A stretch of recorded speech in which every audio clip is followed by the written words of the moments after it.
મિત્રોને જય સિયારામ. આજે આપણે ધોરણ 12 ગણિત વિષયમાં સ્વાધ્યાય 9.3 દાખલા નંબર 10 વિશે અભ્યાસ કરવાના છે. દાખલા number 9 e x tan y dx plus 1 minus e x sec² y dy equal to 0 આ પ્રમાણે રકમ આપેલી છે. તો સૌથી પહેલા આપણે રકમને લખી લઈશું. e x tan y dx plus 1 minus e x sec² y dy equal to 0. આખું જે પદ આપેલું છે એને આપણે 1 minus e x into tan y વડે આપણે ભાગીશું. બરાબર. તો શું બાકી વધશે? અહીં આ પદ જે છે એ નીકળી જશે અને અહીંથી આ પદ નીકળી જશે. તો શું આવશે આપણું? e x ના છેદમાં 1 minus e x dx plus અહીં sec² y ના છેદમાં શું આવશે? tan y dy equal to 0. હવે અહીં 1 માઇનસ e xનું જ્યારે આપણે વિકલન કરીએ છીએ તો આપણને જવાબ તરીકે શું મળે છે? 1નું તો શું થાય? 0 થાય. માઇનસ e xનું સૌથી પહેલાં શું થાય? માઇનસ e x જ થાય. બરાબર. e xનું શું થાય? e x છે અને આ માઇનસનું માઇનસ, એટલે જવાબ તરીકે આપણને શું મળે છે? Minus e x. પણ આપણા પાસે ઉપર શું છે? પ્લસ e x છે. બરાબર. તો એના માટે સૌથી પહેલાં આપણે લખી લઈશું કે બંને બાજુ સંકલન કરતા ત્યાર પછી આપણે માઇનસ વડે ગુણીશું. બંને બાજુ સંકલન કરતા. બરાબર.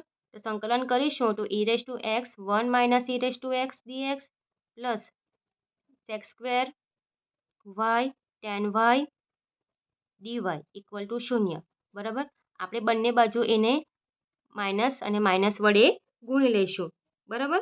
માઇનસ વડે ગુણી લઈશું તો આ જે છે એ આપણને જવાબ તરીકે આપણે કર્યું ને. અહીં પણ જુઓ tan y જે છે એનો ઉપર આપણને શું મળે છે? વિકલન મળે છે. બરાબર.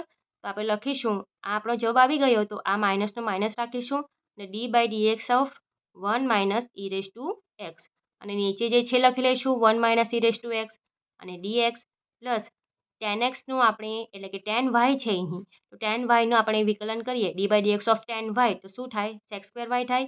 એટલે ઉપર જે છે આ વિધેયનું ઉપર આપણને વિકલન મળે છે. તો આપણે લખતા છે આ પ્રમાણે tan y છે તો d/dy tan y upon tan y equal to 0. આ સૂત્ર શું મળે છે આપણને? કે integration of f' x upon fx dx હોય તો શું મળે આપણને? log ઓફ માનાંકમાં fx. આ પ્રમાણે જવાબ મળે છે. આ માઇનસનું માઇનસ log ઓફ fx બરાબર શું છે અહીં? 1 minus e x plus fx બરાબર શું છે અહીં? tan y. તો log ઓફ માનાંકમાં tan y ઇક્વલ ટુ શું લખીશું આપણે? log c લખીશું. અહીં આ તમારો log m ઓછા log n. log m ઓછા log n તો શું થાય? log m/n. m તરીકે કોણ છે અહીં? tan y અને n તરીકે કોણ છે?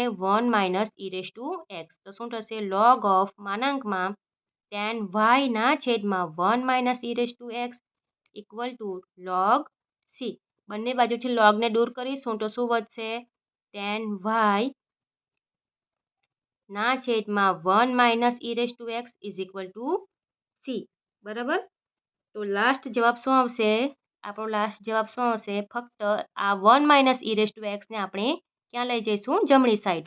Therefore tan y equal two 1c into 1 minus e x. આ પ્રમાણેનો જે જવાબ છે એ આપણો આવી ગયો છે. બરાબર. અહીં સમજ નહીં પડી હોય તો સૌથી પહેલાં તમારે વિકલન કરશું કે 1 માઇનસ e xનું જ્યારે વિકલન કરશો ને તો તમારા જવાબ તરીકે માઇનસ e x આવે છે.